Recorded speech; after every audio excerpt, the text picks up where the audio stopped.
আসসালামু আলাইকুম। আমাদের আহসান ভাইয়ের ভিসা হয়েছে আমাদের মাধ্যমে। আহসান ভাই যে আপনার সব ডকুমেন্টগুলো দিলাম, আপনি খুশি তো? আলহামদুলিল্লাহ। জি, আচ্ছা, আমাদের সম্পর্কে কিছু বলেন। আসলে প্রশংসা সামনাসামনি করা উচিত না, তারপরেও প্রশংসা করতে হয় এই কারণে যে আলহামদুলিল্লাহ খুব ভালো সার্ভিস পাইছি এবং যথেষ্ট চেষ্টা করছে আমাদের জন্য, এবং কথা অনুযায়ী সব ধরনের কাজ এখন পর্যন্ত অ্যাকুরেট আছে এবং ওনারা অনেক হেল্পফুল।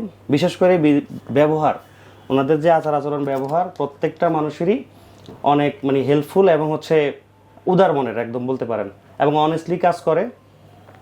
আপনার তো ভিসা হতে সময় বেশি লাগছে না, এটা প্রসেসিং এর মধ্যে এটা হয়, আমি ধৈর্য ধারণ করছি, ধৈর্যের ফল সুমিষ্ট। এই যে আপনারা নিজেরা দেখতেছেন, এটা হচ্ছে ধৈর্যের ফল।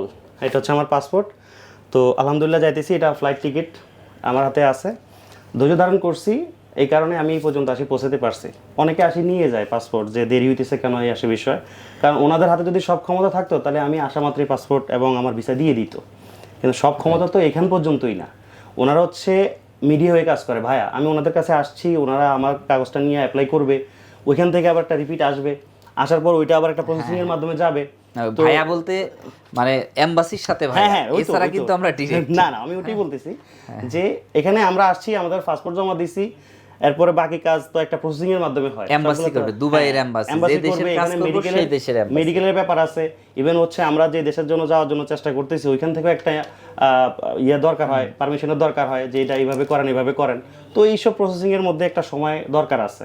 এখন দেখা গেছে যদি ভাগ্য ভালো হয় তাহলে একটু তাড়াতাড়ি হয়ে যেতে পারে, আবার যদি ভাগ্য একটু খারাপ হয়, খারাপ বলতে না, আপনার ভিসা হবে ইনশাল্লাহ কনফার্ম, যদি আপনি মেডিকেলি ফিট থাকেন। হ্যাঁ, তো একটু এক পাস হইতে পারে, এক্ষেত্রে মন খারাপ করার কিছু নাই। আর একটা বিষয় হচ্ছে যে আমি ধৈর্য ধারণ করছি, আমারটা আমি বলতে পারি যে আমি ধৈর্য ধারণ করছি বিধায় আমি আজকে ভালো ফল পাইছি। ঠিক আছে, তো আপনারা আসবেন ইনশাল্লাহ, চেষ্টা করবেন।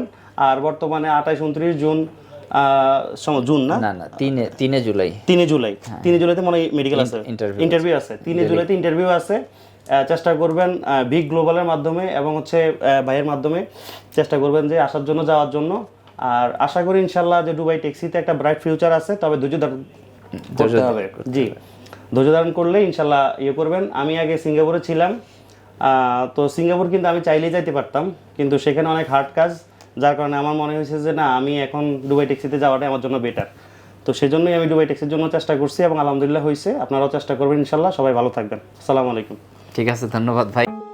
বেকার মুক্ত ও সমৃদ্ধ বাংলাদেশ গড়ার স্বপ্নযাত্রায় visa information, your trusted visa partner.